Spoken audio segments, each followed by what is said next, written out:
What if the progress you are waiting for is already happening, but beneath the surface where the foundation is being strengthened?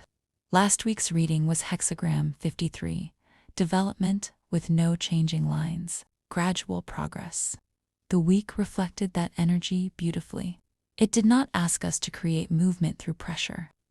It asked us to stop trying to make progress happen before the foundation was ready. That distinction mattered because the week was not withholding progress. It was teaching the conditions that make progress sustainable. What lasts needs roots. It needs enough stability to withstand what comes with growth. It needs patience strong enough to resist the temptation to force what has not fully formed. Again and again, the energy returned to that truth. Release what is creating unnecessary pressure. Not every burden is proof of devotion. Sometimes strain is simply a sign that the ego is trying to rush what life is still preparing. Protect what is still tender. Early growth does not need to be exposed to every opinion, demand, or expectation. What is becoming strong may first need quiet. Accept support. Development is not always a solitary process. Receiving help does not weaken the foundation. Sometimes support is part of how the foundation is restored. Return to the source of your strength. When the outer structure feels depleted, the answer is not always to push harder. It may be to nourish what everything else depends upon. Remain teachable. Let your words settle. Not everything needs an immediate response. Clarity often deepens when we allow enough silence for what has been said to find its proper place. And when the crossing is nearly complete, continue carefully. The final steps deserve the same attention as the beginning. Then, when the work has truly been carried far enough, allow yourself to put the burden down. Hexagram 53 reminded us that gradual progress is not endless strain. It is steady, correct development, rooted enough to rise, patient enough to last. And now that foundation turns toward a new question. How do we join with others without losing the integrity we worked so carefully to build? This week's reading is Hexagram 13, fellowship with others, changing at lines 2 and 4, to Hexagram 9, the taming power of the small. Fellowship moving toward small taming. Hexagram 13 is heaven above fire. The fire below brings clarity, distinction, and awareness. The heaven above creates a wide open space capable of holding many differences. Together they form the image of people gathering around something larger than personal preference. That is the heart of the reading. True fellowship is not built through sameness.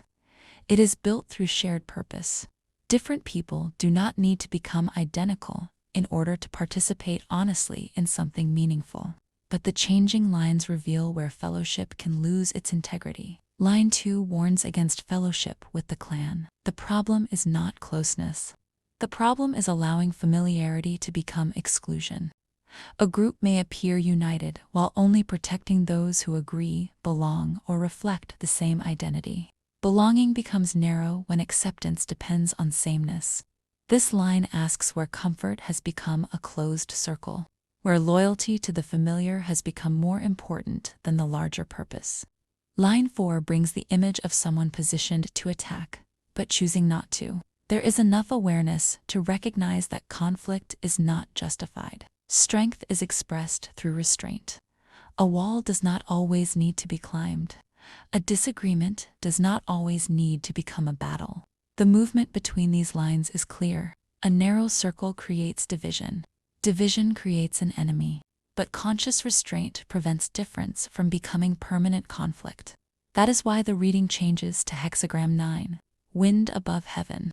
There is significant energy available, but the larger movement cannot yet be completed. Influence must work gently, through small corrections, through patient refinement, through attention to what can actually be shaped now. The week may bring opportunities for connection, collaboration, or shared purpose. But Hexagram 9 says not to force unity. Clarify the center. Strengthen trust. Correct small exclusions. Let sincerity become visible through consistent conduct. The larger rain has not yet fallen. Something is gathering. The work is not to build fellowship by shrinking the circle around sameness. It is to become centered enough that difference does not threaten belonging, open without becoming indiscriminate, discerning without excluding, capable of disagreement without attack. The foundation from last week still matters. Root first, then gather. Clarify the center before asking others to stand around it. The deeper reflection for this week comes from chapter 19 of the Tao Te Ching. Throw away holiness and wisdom, and people will be 100 times happier.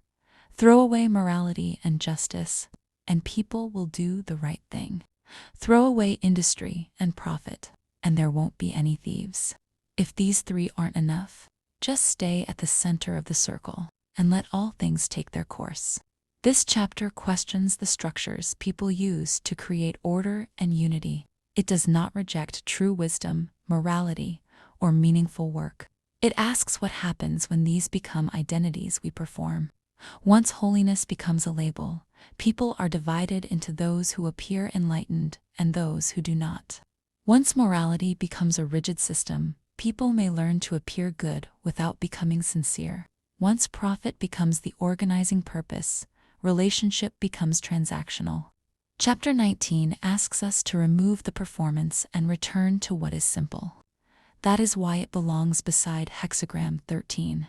Fellowship can lose its integrity when people gather around labels. The spiritual group, the moral group, the successful group, the people who believe they are right. A circle may appear united while quietly defining itself by who is left outside. Line 2 warns against that narrowing. Fellowship with the clan is not wrong because people are close. It becomes limiting when belonging depends on agreement, status, familiarity, or shared identity. Chapter 19 strips away the labels that allow one group to imagine itself as more worthy than another. Without those identities to defend, people can meet more simply, not as factions, as human beings. Line 4 carries the same release. When someone is already positioned for conflict, wisdom may be recognizing that there is nothing worth attacking.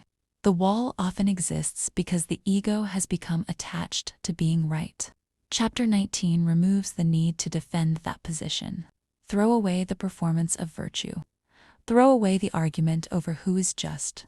Return to the center. That is where Hexagram 9 enters.